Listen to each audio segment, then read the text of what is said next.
விஜயோடைய விவாகரத்து வழக்கு கோர்ட்டில் இருக்குது. அரசியல் இறங்கி வேலை பார்க்குறாரு. அதுவும் ஏதோ எம்பி எம்எல்ஏக்கெலாம் இல்லை, நேரடியாக முதலமைச்சர் பதவிக்கு. ஒரு பக்கம் குடும்பத்தில் குழப்பம், இன்னொரு பக்கம் அரசியலில் குழப்பம். பாவண்டா இந்த மனுஷன், ஏன்டா இவரை இந்த பாடுபடுத்துறீங்கன்னு விஜயோடைய தொண்டர்கள் எல்லாரும் மன கஷ்டத்தோடு இருக்கிறதா யாரோ விஜய்கிட்ட சொல்லிட்டாங்க போல். அதனால தான் விஜய் திரிஷா கூட ஜோடியாக வந்து நாங்கள் சந்தோஷமாக தான் இருக்கோம், யாரும் என்னை நினச்சி கஷ்டப்பட வேண்டாம்னு சொன்ன மாதிரி தான் இருக்குது இந்த வீடியோ. கோர்ட்டில் வர 20ஆம் தேதி விஜயோடைய விவாகரத்து வழக்கில் இரு தரப்பும் ஆஜராகணும் அப்படின்னு சொல்லியிருக்கு. தலைவர் அதை தப்பாக புரிஞ்சுக்கிட்டு ஒரு வேளை கோர்ட்டுக்கு திரிஷாவை கூப்பிட்டு போனாலும் ஆச்சரியப்படுறதுக்கு இல்லை.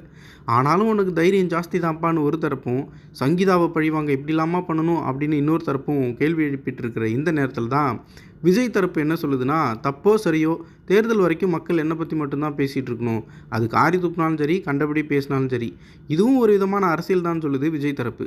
இந்த விஷயத்தை அப்படியே எடுத்துகிட்டு போய் தேர்தலுக்கு முதல் நாள் விஜய் அழுது புலம்பி தன்னை ஒரு அப்பாவின்னு காமிக்க நிறைய வாய்ப்பு இருக்கிறதா சொல்லப்படுது. எது எப்படி இருந்தாலும் நடக்கிறதா நடக்கும். என்ன நடக்குதுன்னு பார்க்கலாம் வெயிட் பண்ணி.